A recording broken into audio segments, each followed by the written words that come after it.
Speaking of old bosses, I really want to shout out my old boss because one of the first things they taught me was make sure you take your time and do a good job. Don't just rush and send out sloppy work because someone is demanding it.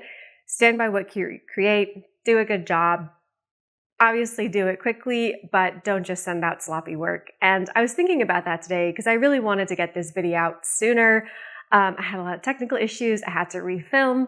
And at the end of the day, I'm happy that I took my time because I think this is a great essay. So shout out, Scott. Thank you for teaching me that. Maybe in another 20 years, we'll join forces again and take down a media company. Hey everybody, welcome back. I am so excited for today's episode. We are having another special episode. It is another hot take. I went and I saw Devil Wears Prada 2 in theaters yesterday. I am so excited. I really want to talk about this film. And I also ended up watching Devil Wears Prada for the first time in over a decade. So today is a very special episode because I am going to cover the new film, which comes out in theaters today. May 1st. I managed to see it last night for an evening showing. And we're also going to do a little bit of a comparison to the very first film, Devil Wears Prada. So very exciting episode we have for you today. But if you are new here, welcome to the Real Thesis podcast.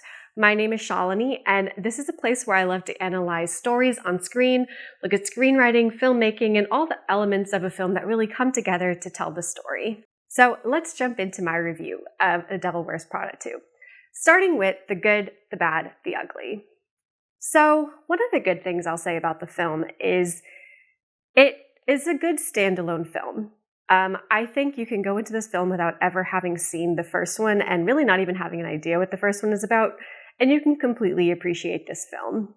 Everything you need to know from the first movie is made apparent in this film, and it's not a lot. Really, the plot you could follow on its own. It's not a continuation. It's a whole new story.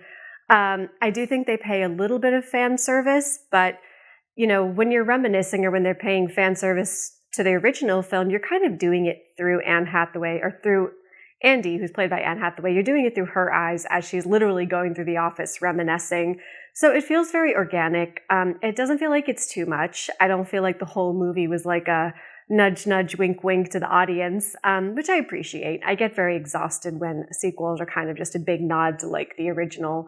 This felt like a totally new film, and I really enjoyed it for that aspect of it. Now, moving on to the bad, I say that you could follow the plot very easily, but in all honesty, I'm not sure what the plot of the film was.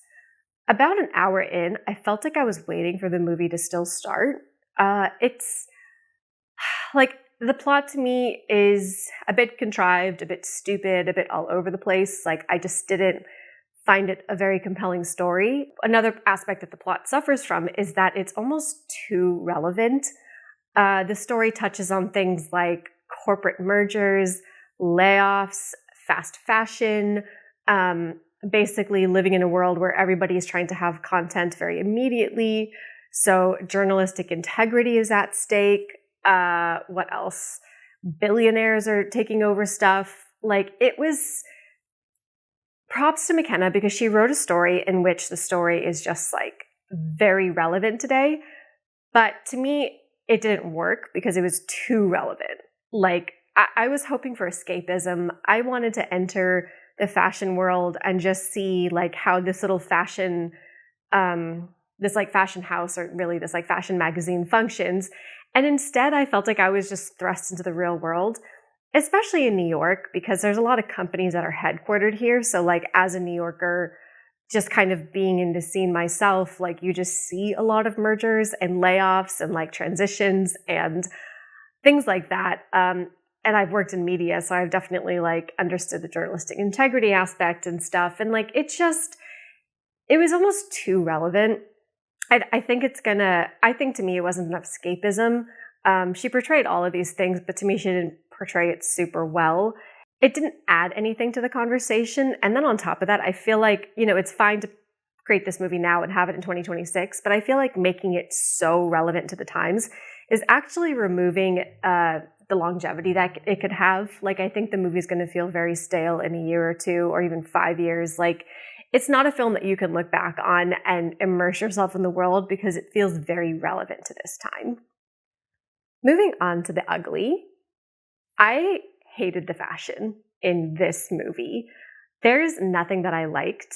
I was struggling, and there's so many fashion pieces. Like, I wish I could have counted, but you have the four main characters on top of a bunch of others. You have Meryl Streep's character Stanley Tucci, Emily Blunt, and Anne Hathaway.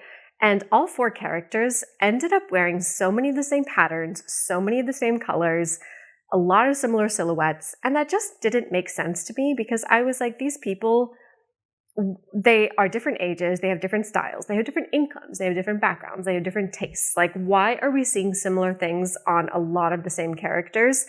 I was very sick of seeing like the same stuff again and again and again. I don't feel like anything looked particularly good. Nothing stood out to me. I was like searching the screen for something that I liked, and I just couldn't find anything. And I'm not a huge fashion connoisseur, but I have studied fashion design. I am passionate about fashion. That is like the other side of what I do for fun.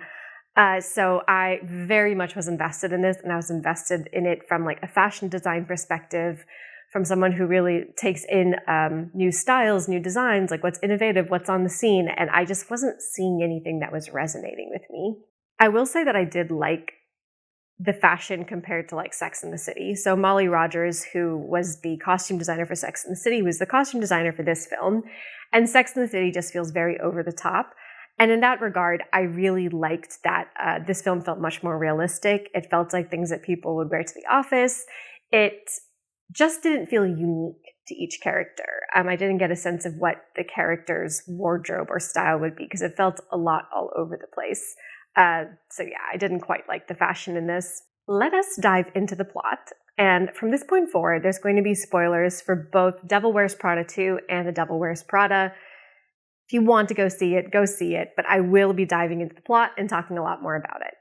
So the film picks up 20 years after Andy has left Runway. She is now an award-winning journalist. However, she finds out that her and her entire company has been laid off due to a merger. At the same time, Miranda Priestley, who is still at Runway, is under fire because she promoted a fast fashion brand that has very unethical labor practices. So Runway is kind of getting a lot of bad press at the moment. Because of this, Irv, who is the guy who owns the whole media company that Runway is a part of, he hires Andy to be the features editor at Runway. And basically, Miranda and Andy are working together again. Miranda doesn't remember who she is. She doesn't recall Andy, but Andy basically comes in just wanting to do really well at her job, wanting to be a good journalist, wanting to bring, good pieces to the page, and she ends up succeeding. She ends up doing a very good job. Irv dies, and the company is then transitioned to his son Jay, who's played by BJ Novak, and this puts Runway in a big, precarious position because Jay does not care about fashion. He doesn't care about the Runway branch of the company. So he's starting to downsize. All of the team goes to the Milan Fashion Week. And while they're there, Andy and Emily team up to convince Emily's billionaire boyfriend, Benji, who is played by Justin Theroux, to buy Runway. So Benji agrees to buy Runway, and Miranda's incredibly upset about this. She feels very betrayed because she tells Andy, the only reason Benji agreed to buy Runway is because he is going to put Emily in charge of running it. And Andy, who is very naive, is like, what? Like, I had no idea that was your plan, Emily. And Emily reveals, yes, that was my plan all along. So basically, Andy and Miranda go on an offensive attack in which Miranda really reasserts herself as the fashion icon. She goes to fashion shows, drums up press, everything, while Andy convinces Benji's ex-wife, Sasha Barnes, to buy not only Runway, but the entire media company, which she does. She buys the company. She names Miranda Priestley as the global content lead, and Anne Hathaway runs the editorial side. And everybody lives happily ever after. I forgot to mention that Irv was going to make Miranda head of global content lead before he died. So before he could announce it, he died. If that plot seems stupid, it's because it is. This was such a... I felt like this plot was written by someone who did not understand how the corporate world works. And it felt so stupid. Some of the plot points felt so contrived. I just didn't understand, it didn't work for me. I just felt like it was very stupid. I don't quite know how else to say it. Like the whole second half of the film is taken over by like this corporate war that's going on, and that just felt very unrealistic if you have any idea how mergers and acquisitions work. And the first half of the film, basically Andy enters this role, and she really wants to do a good job in this role. And they kind of present this problem that Andy is a good writer. She's an award-winning journalist, but she writes pieces, like the magazine doesn't exist. It mostly just exists in a digital space now. So people are liking her articles, but they're not necessarily reading her articles. So, a bulk of her issue in the whole first hour of the film is basically trying to write articles that are more clickbaity, that people will read, and it's not just people clicking on it and liking it. And it just felt like such a contrived, like, silly plot, because they really hone in on the fact that, like, Runway isn't a magazine anymore. It's like social media. It's a digital space. And this is 2026. Like, what you were describing has happened so long ago. Like, magazines, newspapers have moved to the digital space ages ago. Like, these kinds of transitions, these kinds of issues have happened. And I feel like somebody who has been a writer whose work is published, like, understands this. And they made this a really big issue. And it's like, but Andy would have understood this. Andy would have known this. Andy would have understood that to some degree, her work has to be clickbaity for people want to click on it and read the whole article. Like, this is an issue that just felt very old to me. Like, it just didn't fit in 2026 for somebody who's like an award-winning journalist. Miranda has a very different issue. I thought her situation was more interesting in the sense that the movie puts her in a more vulnerable position than she was before. But she really struggles. Like, she's kind of like an old classic relic. And she really struggles with like the more hip and modern side of the industry. And so, she struggles to be politically correct. She struggles to like do things in a new way. And that also didn't really make sense to me, because I was like, yeah, we haven't seen Miranda, but Miranda has been at this company for 20 years. Like, she would have adapted with the times. She would have changed with the times. Like, they make it seem like she all of a sudden had to hang up her own coat. And it's like, but she has been doing this for a while. Like, it's not as dramatic as a plot point as I think it is. And on top of that, like, this is media at the end of the day. Like, they are not just trying to find the trends and follow the trends. Like, they're the ones setting the trends. They're the ones like establishing ideas. Like, they're very, very progressive, and they make Miranda seem very set in her ways or doing things a very certain way. But I think when you work in this industry, and like I say, like living in New York and seeing this in real life, like these industries are extremely progressive, extremely innovative.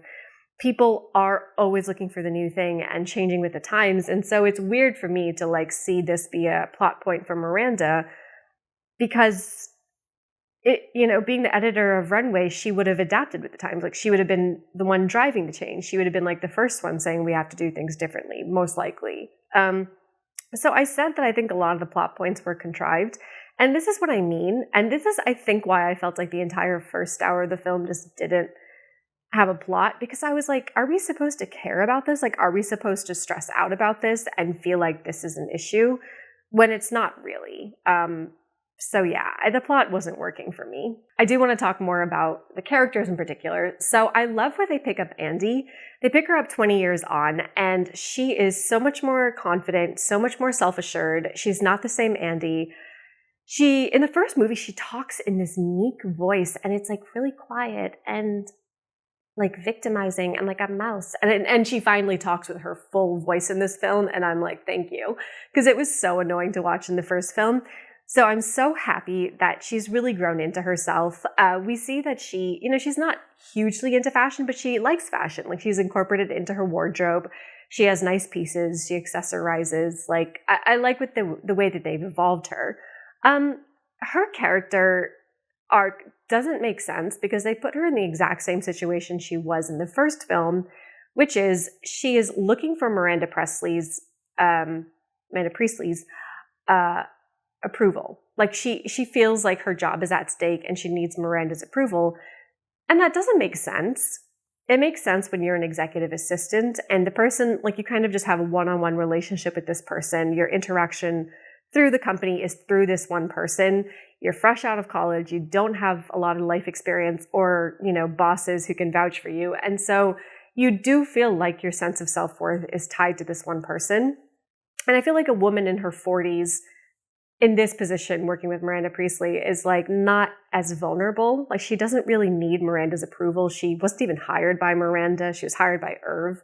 So I didn't quite understand why they were butting heads, or why they had this need for her to have Miranda's approval, because at the end of the day, she's just not in this kind of vulnerable position anymore. They also make it seem like she just is at runway again until she can get back to real journalism. I don't know why they put it in. And it was just a single line, but it was still annoying to see that she still somewhat sees the job as a stepping stone to real journalism, even though she has a lot of freedom to do what she wants at the magazine. She again uses it as a stepping stone. But then it doesn't make sense, because halfway through the film, when the company is under threat and they're downsizing the features department, she's terrified of losing her job. She's terrified of the magazine shutting down, doesn't want anyone to lose their jobs. And that didn't make sense to me, because when she lost her job at the beginning of the film, I think she was unemployed for a day. She lost her job. She made a rant about it. That reel went viral. That reel was sent to Irv, who was like, oh, we want to hire her. He calls her that night and offers her a job. And maybe it was more time, but it honestly made it seem like it was the same day. I was just like, you've not even been unemployed. Not that you have to experience unemployment to not want to lose your job, but I was like, first of all, you were just talking about this being just a temporary place until you can get back to real journalism. And now you are fighting really hard not to lose this job. It was not consistent to me. It felt like it was just out of the blue and inconsistent. Miranda's development has been a lot more interesting. I mentioned that she's in a much more vulnerable place than she was in the first film. She's given up her power, I guess, in a human resources way. She can't ask assistants to hang her coat anymore. I mentioned that she has to be politically correct, and her assistant is constantly reminding her of that. They really show that she has kind of lost her influence. Because of this scandal, she has to go to Dior and basically beg Dior to continue to, advertise in the magazine. And Emily's character runs Dior. Oh my God, wait, I'm having a moment that Emily Blunt plays Emily. How did I not pick that out? Because for a second I was like, wait, is it Emily Blunt or is her character Emily? But her character's Emily. How cute. Why have I not noticed that before? Anyway, so she goes to Dior, run by Emily. Emily does the marketing or the business affairs, and she is begging Dior to continue to advertise. And, Emily is just demanding, a 4-page spread and multiple mentions. And she's like, yes, whatever you want. And Andy is like, well, why are you just giving in to her? Why are you giving her everything she wants? And Miranda is like, well, the magazine is nothing without advertisers. We have to give in to what they want. That doesn't make sense. Yes, 100% magazines are comprised of advertisers. That has been the case forever. But we're supposed to look at Runway as if it's Vogue. And even in a world in which the print magazine is disappearing, there is still rapport behind that name. And if a single designer pulled out from wanting to advertise with Vogue, there would still be a huge list of designers who would want to be advertisers. It just didn't make sense. I was like, this is not realistic. She would not go to Dior and beg Dior to stay to advertise in a magazine. You would have so many other designers who would take that spot.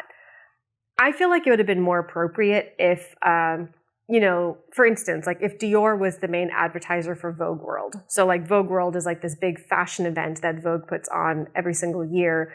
It was in Paris. It was in New York. So if there was something similar in the film where it was Runway World and Dior was the main advertiser, that would make sense. I would get that. But they made it seem like it was just for the magazine. Unless I'm wrong and I missed something, that's my understanding of it. And I was like, this doesn't make sense. Like, why would she beg her to continue to be an advertiser in the magazine? Like, you're not begging people to advertise in the magazine if you are Runway. And the other thing I want to say about Miranda Priestley's character this film is that I just didn't get the like gravitas that you get with Miranda Priestley. And I literally I watched like the first film, went to the theater and saw the second film. So like I didn't even have an hour between seeing the two films. So I really got to compare the acting of Meryl Streep. And the second film is really missing the, just the kind of like respect and power, well, the respect that Miranda Priestley's character demands, but the power that you feel from that character. I just didn't feel it in this film. And I think, to some extent you're supposed to feel it. Miranda's out of her element a lot more. She's definitely uncomfortable. She, as Miranda, is acting a lot more because she's acting like she's getting along with these people that she has to now cow down to. But, to me, the character walked the same, talked the same, had similar mannerisms, but like Meryl Streep just didn't act in the same way. It didn't have this like commanding presence. And I think it's because she's done a lot of stuff in between that like has made her a much more like dynamic and well-rounded actor. And I think any other role that would be a positive thing, but there is such a lore and a mystery around the Miranda Priestley character that like you have to pull it back and you have to rein it in. And doing less is like creating this mystery around the character. And you just didn't see that. I didn't get it. And that's not to say that Meryl Streep isn't a great actor. Like she had very powerful scenes. Her most powerful scene is when she's talking to Benji and Benji is explaining what he wants to do to Runway now that he's taken it over. And it's basically just destroy the whole like concept of the magazine. And she starts to cry. And I think it was such a beautiful acting scene of Miranda Priestley and Meryl Streep. But the scene is ruined for me because Benji is kind of like a very ridiculous camp character. And he kind of talks in like a very funny way. So like he's kind of talking in a very like weird animated way while she's having like a very intense emotional moment. And like it just took me out of it because his voice is just so distracting. So yeah, I just didn't get that like iconic Miranda Priestley moment that I wish we had. And that is the part of the film, but I didn't see that this film. Other people, Nigel was great. Emily was great. Lily, her friend, is the same friend who they bring back for this film, which I really liked. They're still friends. I did feel like, so Irv is the same guy, Irv, the guy who owns the company. And then I mentioned that they bring his son in, BJ Novak, and well, his name is Jay, but it's played by BJ Novak. And oh my gosh, I felt like their characters were so camp. Like, I did not understand.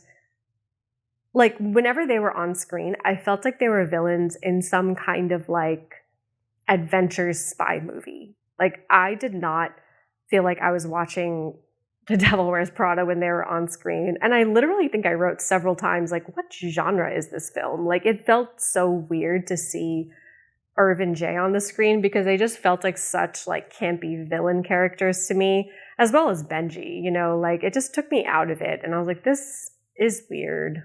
Yeah, it was just very camp. Going to the story brought up a lot of really amazing themes, and I loved the themes that they addressed. The problem is that I don't even know if I should say themes, but they brought up a lot of great ideas, but I guess none of them were really established as a theme of the movie, and that disappointed me because there were so many good points, but like they would just bring up a good point and then that one point could have been a very beautiful through line in the film or a theme of the film, and instead it was just brought up once and never brought up again.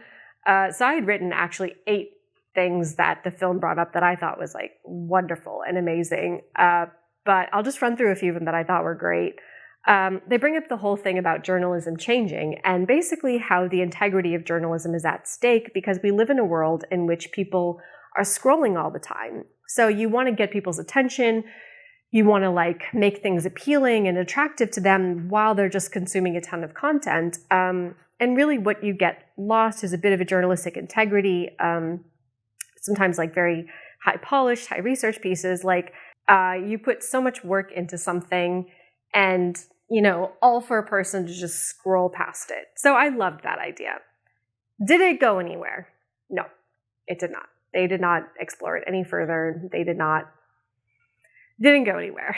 Another theme that I really liked was the idea of fashion. Like, what is the purpose of fashion? And, why would somebody save up for weeks or for months to be able to afford a $3,000 bag? And to me, that's a very timeless story because, there's people who care about fashion. There's people who will always care about fashion. And it's not just about looking good. It's about how it makes you feel. It's about feeling beautiful and feeling special or feeling good about yourself. That was another really beautiful point that I thought they brought up.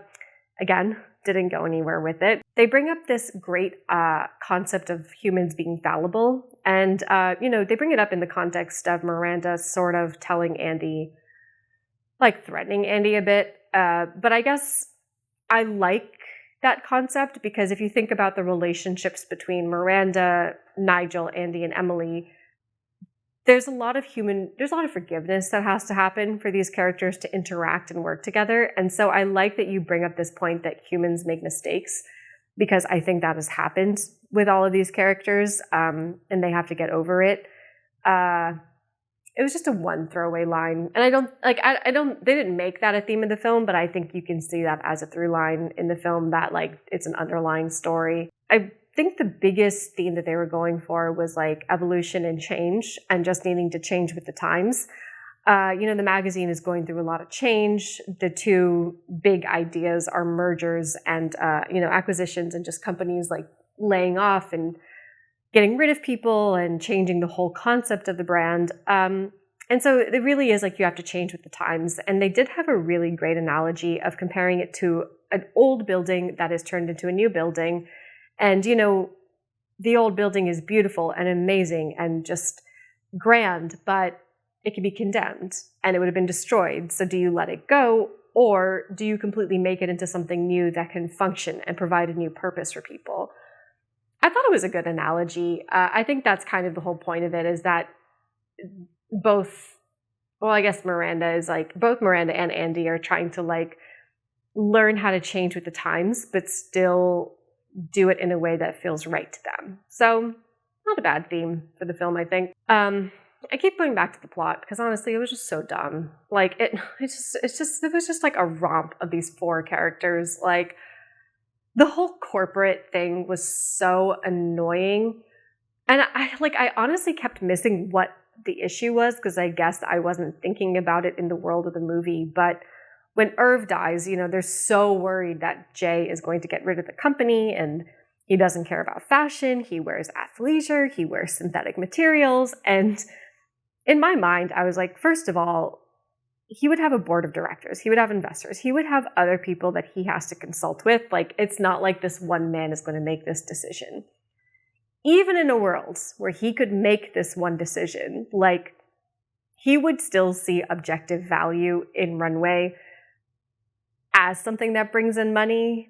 It's not like he would get rid of this money-making thing because he personally doesn't care about fashion. It just didn't make sense. And I think the film, it would have made more sense if the company had already downsized Runway, if there were empty desks and Miranda had only one assistant and things were just already at bare bones and they were trying to save it from complete destruction and then rebuild it into something new. That would have been a really wonderful plot point, but it's not. Runway is thriving. It's a beautiful office. It's packed. Everybody's super fashionable. Everybody is on it. What we see is the start of them downsizing a bit, cutting budgets, cutting private cars, expensive flights, things like that. So this threat that they're going to, it's a threat of downsizing and eventually get rid of Runway, but I'm the threat doesn't feel real. I gotta just let it go. I gotta let it go. I felt the writer, McKenna just didn't understand corporate worlds, at all. And Andy, over the course of Milan Fashion Week, Andy convinces not one, but two billionaires to buy a company. Again, that would just not happen. You can propose the idea, you can have a conversation, But they would still need to look at a portfolio of assets, of the debt that they're inheriting, of who the investors are, of, where the money goes, like what is the biggest aspects of the business that generate money or that there's costs. Like they would need to look at all of this stuff before they buy it. Also, it takes months, if not years, for these kinds of agreements to get written up. Like the fact that she proposed the idea, the person agreed, and it was about to go through over the course of Milan Fashion Week is insane. And it is just so silly. And I don't think you need to even know a lot about mergers to know that that is just not how it works. And we can look at any entertainment merger that we are currently seeing. Like, this stuff takes years. And I was like, why is this a plot point? Like, how do you convince not one, but two billionaires to take over a media company? Like, that just feels so unrealistic. I want to talk about more of the fashion. Where do I begin? So when I started to watch the film, I was like, everything has a very schoolgirl feel to it, or it's like prep school teacher. And like there was a lot of pinafores, so many collars, blazers, midi skirts. Like I just kept thinking of like a British preparatory school, both as the students and the teacher. And I have no right to say that because I have no idea how British prep students dress. Yeah, I don't know. I guess if I'm just basing it off like the uniform in Dairy Girls, like it did remind me of that. Like so many collars, blazers. Every single scene had plaid or pinstripes/stripes. And it drove me insane. Like I just kept writing in my notes like, wow, the person must love plaid. They must love stripes. Like, that's interesting. Like plaid, stripes. And oh my God, it was too much. It was too much. And this is what I mean. It wasn't just one character. Like if Andy rocked plaid the whole time, whatever, I could deal. It wasn't. It was like Andy and Miranda and Nigel, like all of them were doing this. And, I will give credit because when we see Emily, she's wearing Dior specifically because she works for Dior. So I didn't love some of her pieces, but she at least was wearing different things. But you're still seeing this like overall, like a lot of overall/pinafore kind of looks. Like it was so weird. And I really tried to do research into the designers who were in this film. And I just didn't find like a reliable article that I liked. So I didn't want to, it's not much I could say specifically. I do know Valentino was featured in the film. So later, once they're at Milan Fashion Week, there's a lot of studs and a lot of rhinestones. It just didn't look good to me. And I've not specifically tried to put fashion on the screen, so this is just conjecture, but you can have a very beautiful piece that looks amazing in person. And in person, you could tell the material, you could see the details of it, and how well crafted it is. You can see this piece on the runway or on a still photo, and you could see its craft. When you put this piece on an actor who is moving on a camera, you lose things in translation.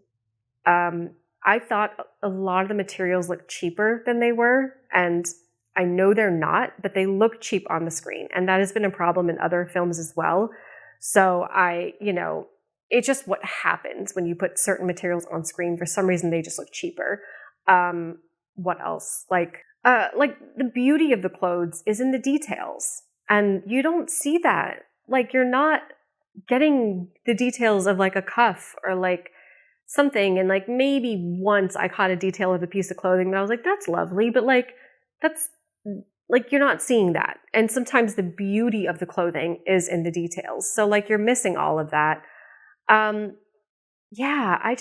hate it. Like I said, plaid and pinstripes, every single scene. And then we move on to studs and rhinestones. None of it looked good. I was scrutinizing every single outfit. I was trying to find an outfit that I thought looked good. I was trying to find outfits that I thought were like, not looked good that I would wear. I literally was trying to find things that like looked good on the characters themselves. And I did not think of any. I didn't see anything that I thought looked good. And I also, obviously we look at a film like this and we're thinking, this is very fashion forward. They would have consulted with designers. Like this is where the styles are going. And America is actually very far behind Europe in fashion. So I really don't know what's going on in Europe fashion wise, but like, yeah, like the designs they had on there are just nothing what is happening in America at the moment. And like I said, maybe in a year or two, like there'll be pinstripes and plaid everywhere. And we're just really behind the times in America. But yeah, it didn't feel fashion forward. And a film like this, especially Miranda Priestley, like she would be wearing the newest stuff. Like she would be at least trying it out, like, yeah, it just didn't land for me. I'm sorry to keep going on about the pinstripes and plaid, but it just like, it got to the point that I was almost searching for it. And there's probably one scene where it wasn't anywhere except for like a tiny part of Nigel's collar. And I was still like, the plaid. All this to say, like, I think I did really like Andy's wardrobe because it definitely felt like a wardrobe that a person would have with her background. Like she had a lower income working in journalism, but she, like had a taste in fashion after being in runway. So I thought her wardrobe was a good nod to that. Like it was pretty humble and down to earth and kind of like a very typical office wardrobe, but a nice piece or a nice accent here or there. And I do think the wardrobe hit the exact right tone of escapism. I personally didn't like it, but I think it was perfect. And, I'll explain. At some point, Sex and the City got really ridiculous to watch because the fashion was so over the top. It was so ridiculous. It was trying to push the boundaries. It was just silly and stupid. And I hated it even more living in New York because I was like, nobody's walking around like this. Like you would be so uncomfortable, or you're just calling so much unnecessary attention to yourself, or it's just unreasonable. So I really hate the fashion in Sex and the City as to what it's evolved in the later seasons and in the movies. And I've never seen it just like that, but I imagine it's the same. And here, I think the fashion was great in that sense. Like everything the characters wore were reasonable things the character would wear to an office. Like nothing felt ridiculous. It wasn't a all's fair situation, which I've also not seen, where you're like, would you ever wear that to the office? Like everything was appropriate for the office. And on top of that, like I wasn't watching the film looking at all these designers. Like again, I can't tell, besides Dior, I can't list all the designers, like besides Dior and like maybe a Chanel piece. Like I don't know who the designers are because it was all quiet fashion. And I like that because they're not throwing labels in your face. They're not making you feel bad that you can't afford this stuff. Like they're just like, oh, this is a well-crafted piece. And I appreciated that because, a lot of people in the United States are struggling financially. We're going through a very hard time in our economy. And it would have been very insensitive to have a piece that just like showcased the fashion, or showcased the fashion and made you feel bad about it. So I really loved that the fashion was like an homage to a statement piece without making you feel bad that you can't afford something like that. What else? About something else I want to say about fashion.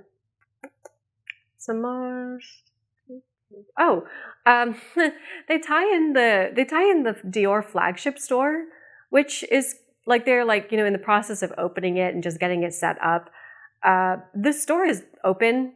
Like if you come to New York, you can go to Fifth Avenue, very close to actually where the office is, in Midtown, where like Runway's office is supposed to be in Midtown. And it's open. I have not been, but I do want to shout out that I've been to the Dior Museum in Paris, and very cool. I don't know if you happen to be in Paris. I do say go check it out.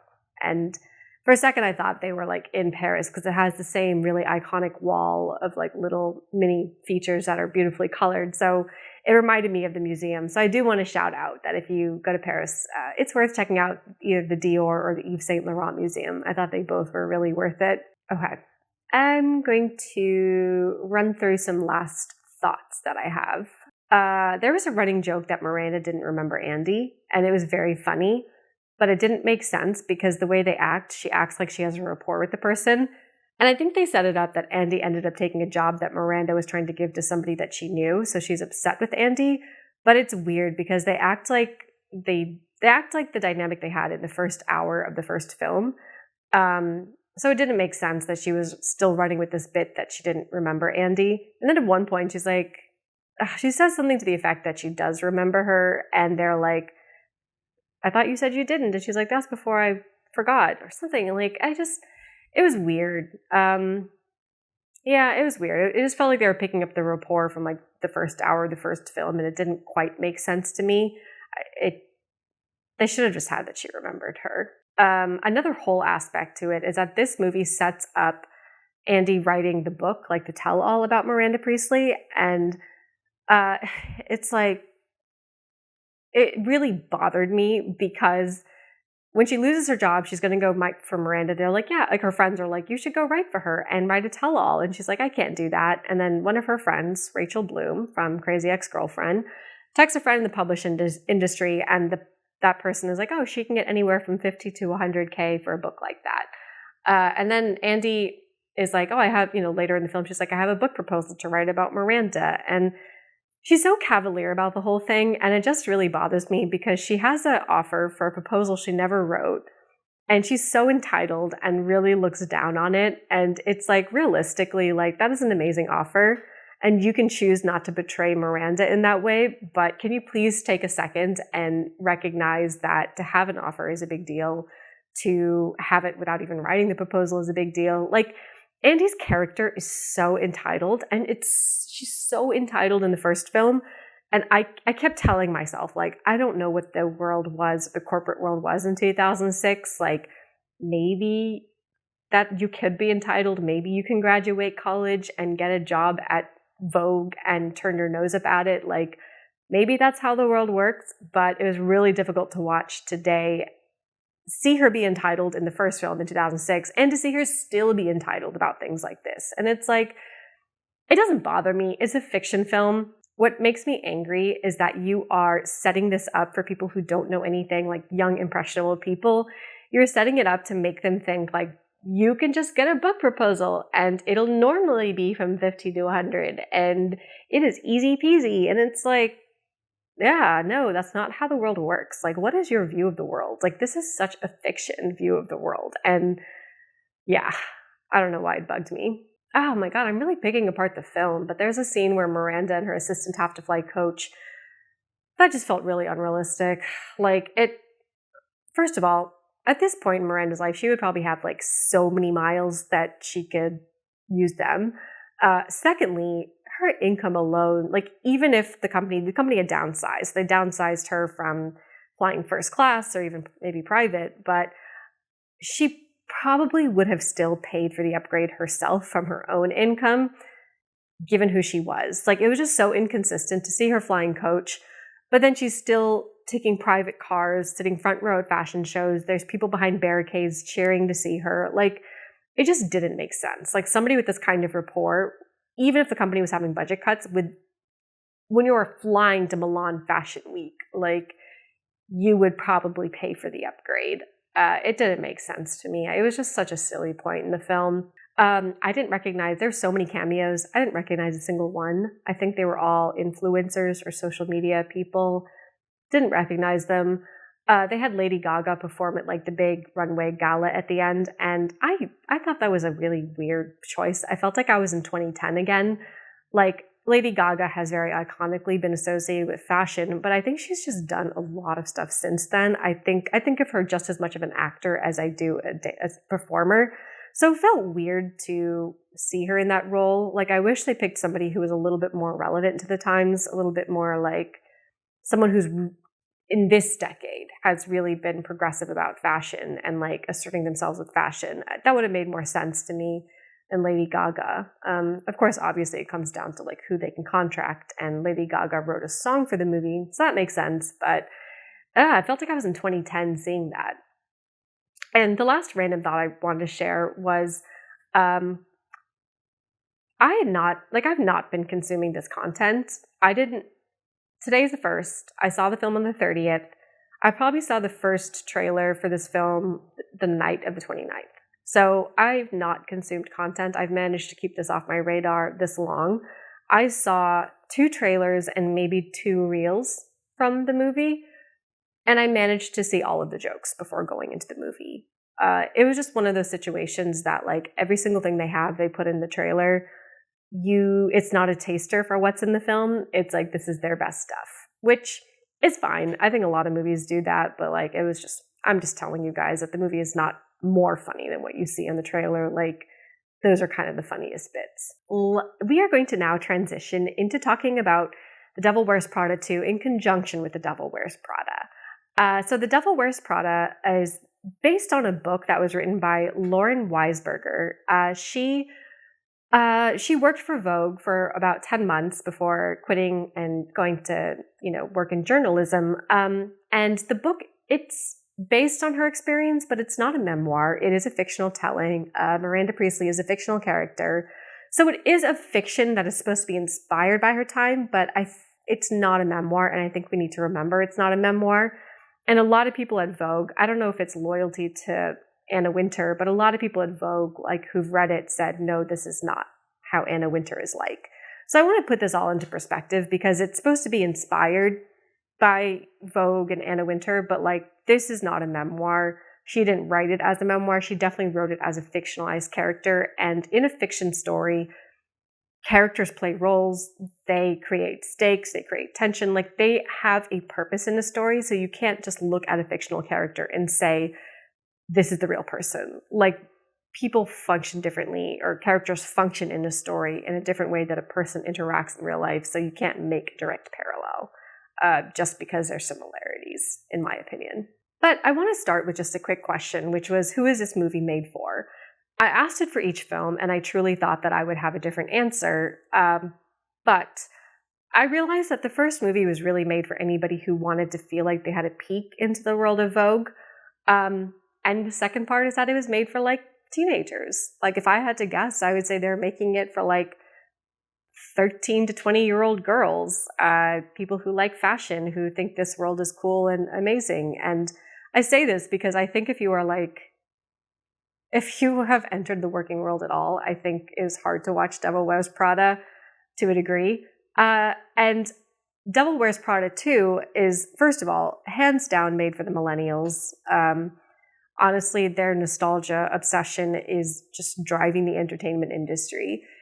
So definitely made for the people who liked the first film. But I would still say, like, again, probably still made, maybe not like 13 to 20, like maybe this is like a slightly older age group, but a similar age group. Because again, I feel like if you have any sense of the world, how the world works, how corporate world works, like this was just frustrating to watch.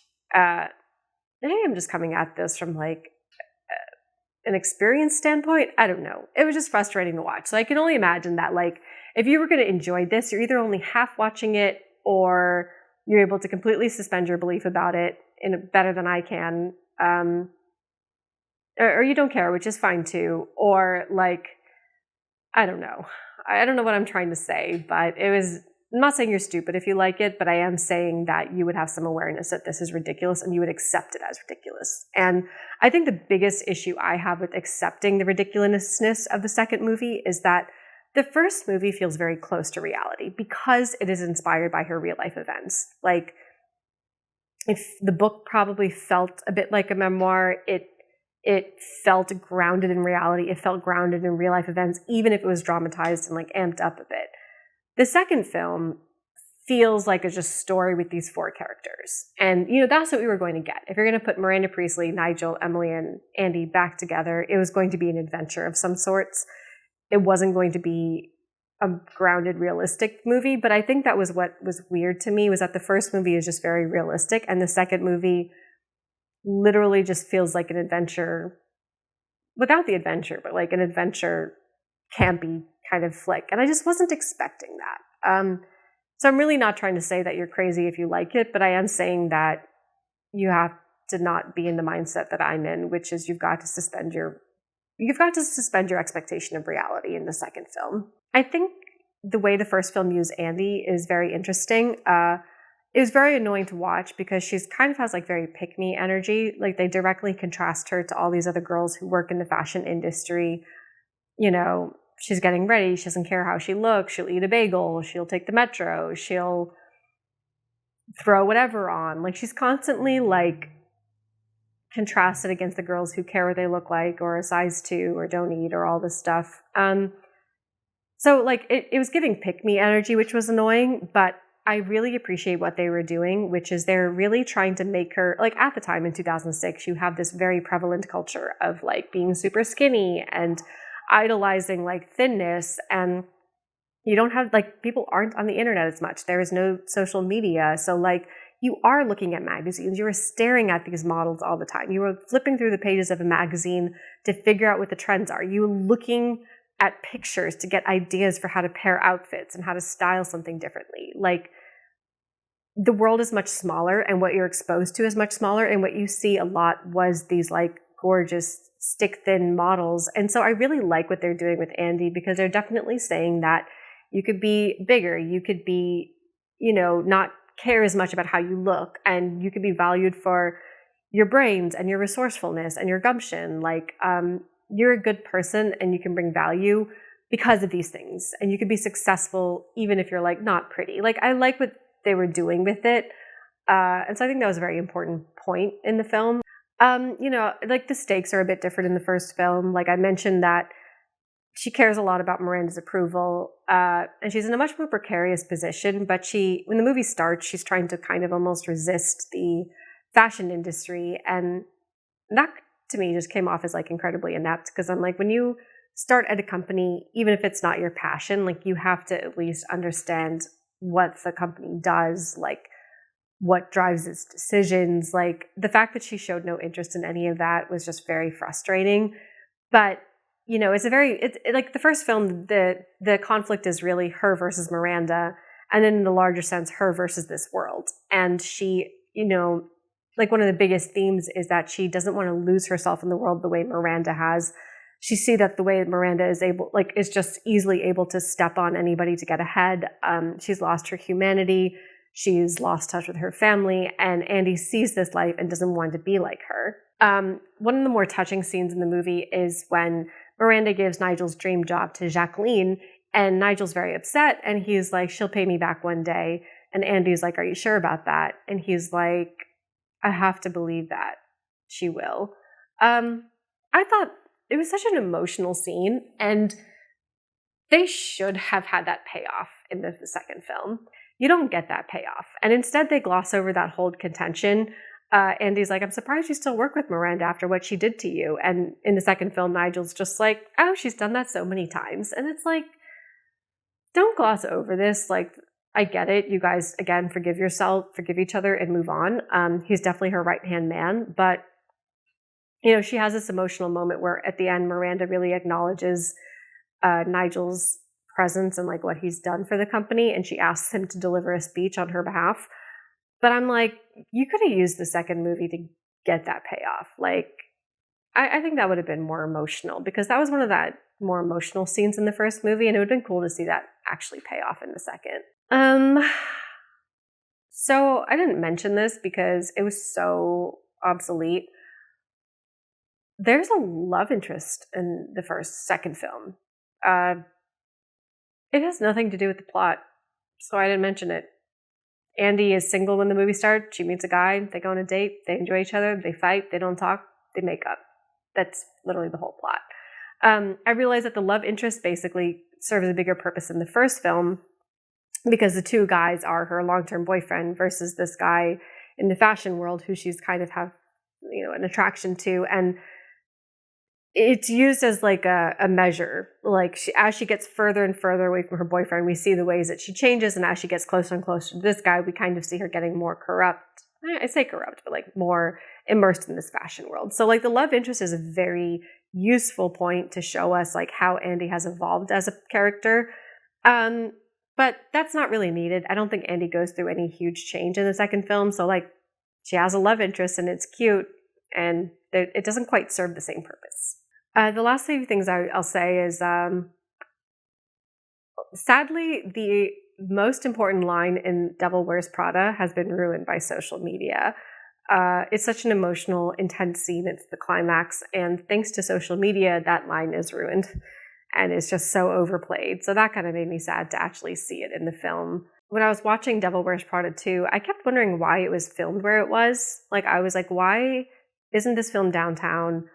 Why isn't this filmed in Hudson Yards, where I just imagine a company like that would be. But then I realized that they film in the exact office that they did in the first movie. It's the exact position.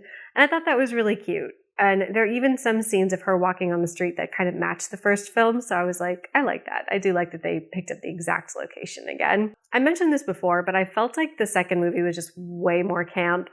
It was really Irv, Jay, and Benji's character that make the movie feel so over the top. Like, they feel like characters in Knives Out the Glass Onion. Like, it felt very like absurd and crazy, and like I'm living in like a funny crazy spy mystery movie.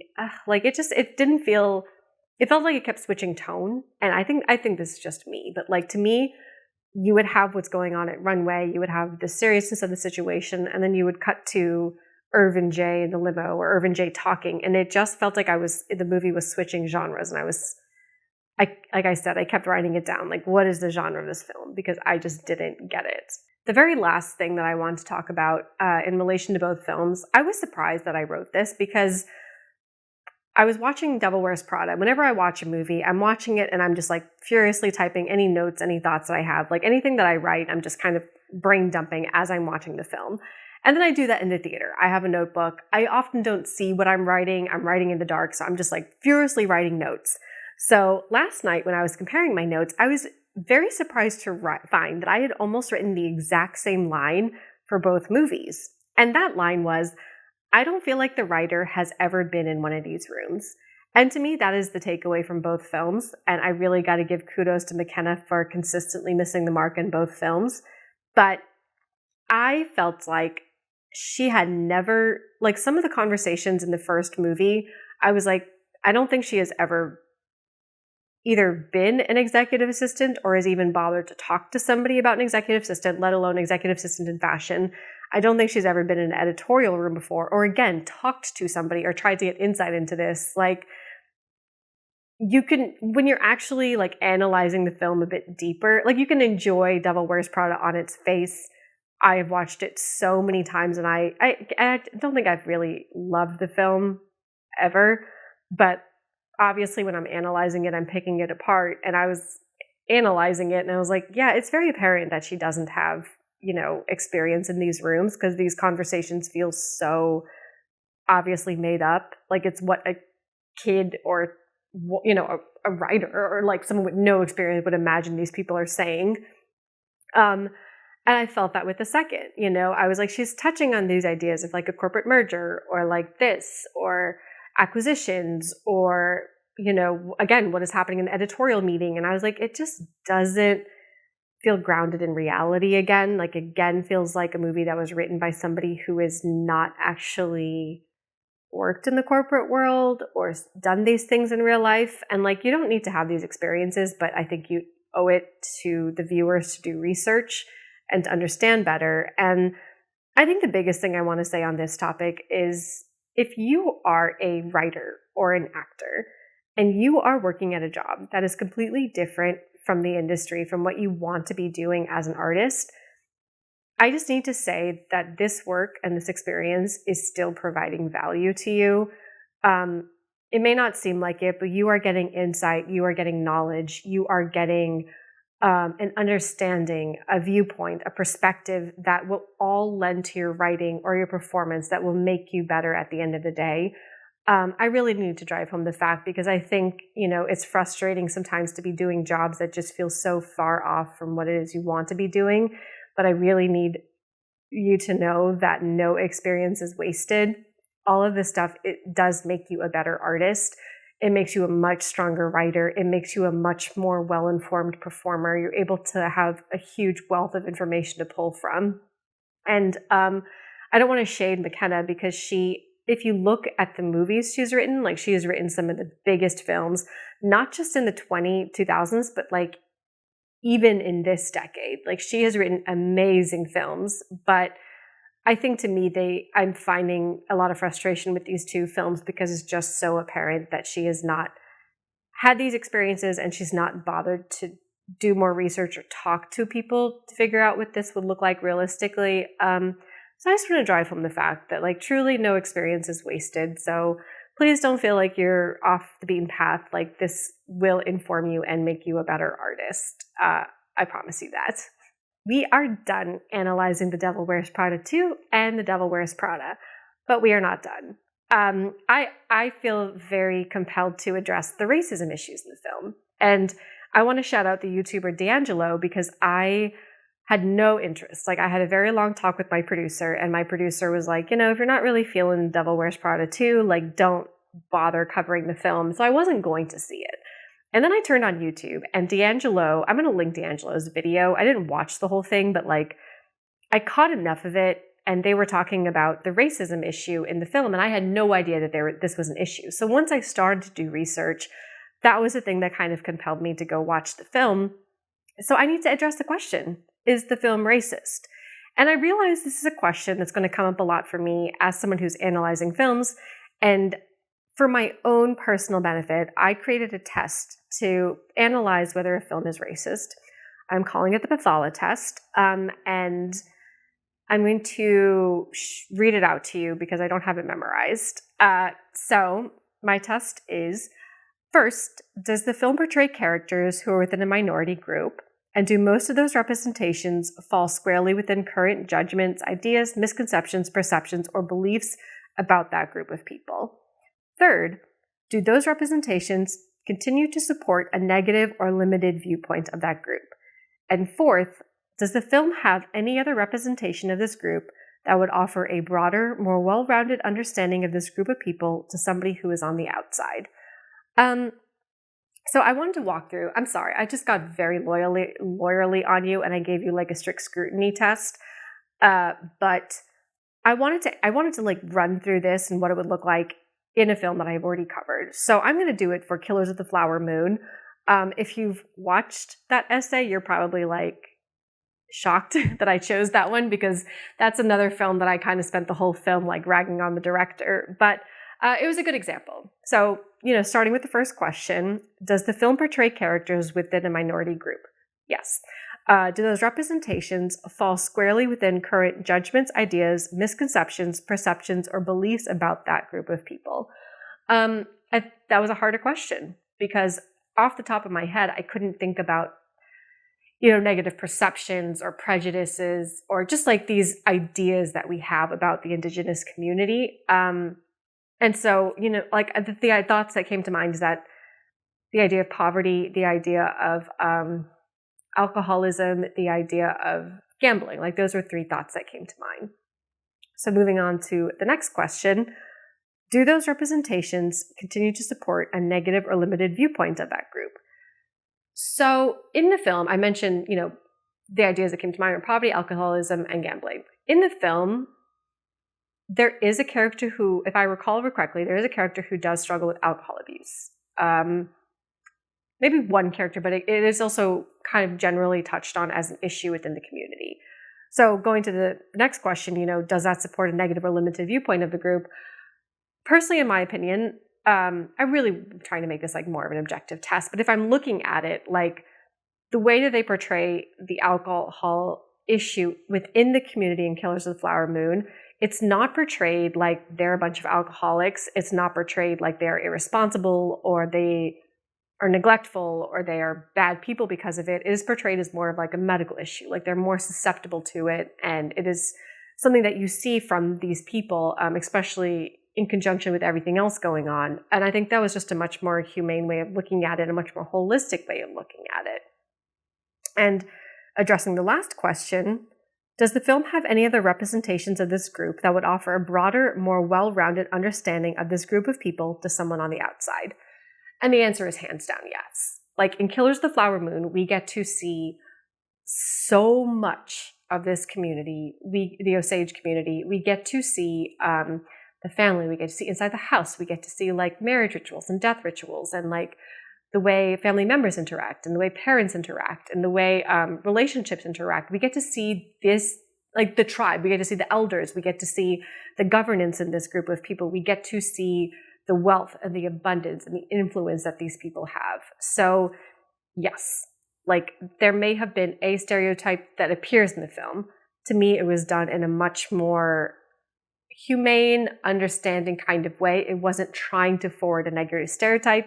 And there's a lot of other representations to counterbalance it, so we get a much more well-rounded view of the minority group in the film. Sorry, that was so intense. If you're not a lawyer, your brain is probably like, what? What was that? So let's just go straight to Devil Wears Prada 2 and answer the same questions. 1. Does the film portray a minority group? Yes. It's a predominantly white film. I don't know if that's a shock to you. There's 4 characters of color that I can recall. So Jin Chao is Andy's assistant. Amani is Miranda's assistant. You have a consultant who has a sentence, and he's Indian, he's not even named. And then you have Sasha Barnes, who's played by Lucy Liu. And those are like the 4 main people of color. 2, do the representations of these characters fall within current judgments, ideas, misconceptions, perceptions, or belief of that group? Yes. So Jin Chao is she's portrayed as being like very academically high academic achievement, like very eager, trying to just do super well, high achiever, like a star student in the working world kind of vibes. So yeah, that perpetuates to me a stereotype of like an overachieving Asian person. The Indian consultant was portrayed in a very similar way. They are like, oh, I went to Harvard and work at, McKinsey or something. But like the way they said it, it was very similar. It was this exact same kind of vibe. You have Simone Ashley, who plays Amani, and she was a much more difficult character to analyze because she's in the movie a lot, but she has very few lines. Like she doesn't say anything other than like, yes, responding to Miranda. Like she doesn't fall within a stereotype to me, but the one time she does kind of say a bit more is when Miranda is in meetings, and she's kind of like reminding Miranda about political correctness. And that gave me the ick. Like, I personally didn't like that. I didn't like making the person of color be the person who has to inform the white person, especially a person in power, of like what is politically correct and what is okay and what is not. And I think that's just like a personal ick that I have, something that makes me feel uncomfortable. But I can also objectively step back and just look at the relationship between Miranda and Amani and say, yeah, it's funny and it makes sense that Miranda's assistant, whoever it would be, because later in the film, it's the second assistant becomes the assistant and he's white, whomever it would be, they would have the responsibility of making sure Miranda stays politically correct. So that was a more difficult thing to me. I didn't like that dynamic, but I can also respect that, like, going forward, it's going to be her other assistant. So moving on to the next question. Do the representation support a negative or limited viewpoint of the group? Yeah, it does. I think if we look in general, like, to me, it did kind of perpetuate that. And does the film have other representations that would offer a broader, more well-rounded understanding of this group of people? I think Lucy Liu's character was supposed to provide that kind of perspective, and I don't know if it did because she's in such a small portion of the film. And also, I think Lucy Liu is such a prolific actor that we are also able to see her and separate her from her ethnicity. I think they could, if they had gotten like a much more distinctly Asian character to play Sasha Barnes. I say distinctly Asian, but I mean like maybe someone from China, like more of an immigrant, or even someone who has not just been as big of an actor as Lucy Liu. I think it probably would have driven home that point. But to me, like, if I'm just taking the Asian perspective out of it and really just focusing on Jin's character, I think it was a negative. I think it was a negative perception. I think it perpetuated a negative stereotype. I don't think there was enough in the film to really counterbalance that. I don't think it was done humanely. I think it didn't offer more. So yeah, I'm going to land on the film was racist. And like my test is not perfect. I just came up with it today and I'm going to continue to refine it. But like I said, I think it's helpful for me to have a test because race is something that I seem to talk about a lot. It's in a lot of movies I talk about. But the next question I had is it worth boycotting the film because of that? Because that is something that is happening. And I actually landed on the answer no. I do care about this. And I guess my point is, at the end of the day, if you were not the four main characters, you just weren't in the film a lot. So, like, to me, boycotting the film because of this representation doesn't make enough of a statement. I think that there are other films that make this a bigger plot point and it's a larger portion of the film, so it makes a bigger statement to boycott that film in that regard. That said, I know that there is a larger boycott going on I should have looked it up in more detail. So I guess where I land is that, I do know there is a larger boycott going on, and I think it does have more of effect when it's coming from like a very distinct group of people.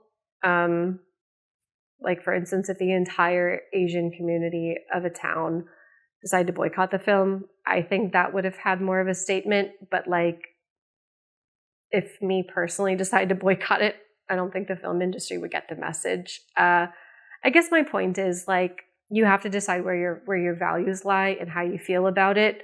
I was a bit on the fence about it. So like, where I landed was that it was okay to see the film.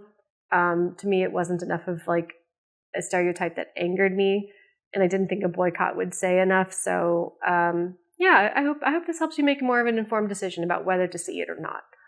How would I rate the film on the scale that I have, which is I would see it in the very expensive IMAX to I would watch it on a plane. And this is a plane movie for me. I think I would actually love it on the plane.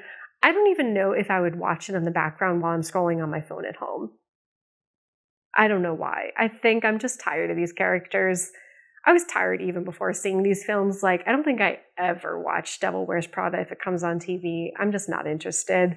So yeah, I wouldn't watch it on a plane, but like, I guess my point is I'm not sure you need to go to the theater. I don't know if you need to rent it. If you just catch it on the plane, catch it on streaming, I think that's okay. And that is it, guys. Thank you so much for hanging out for this analysis. I am so happy to be chatting about this. It was great getting to look at two different films. I'm really happy to have pulled this together for you guys. Excited I got to do another new film.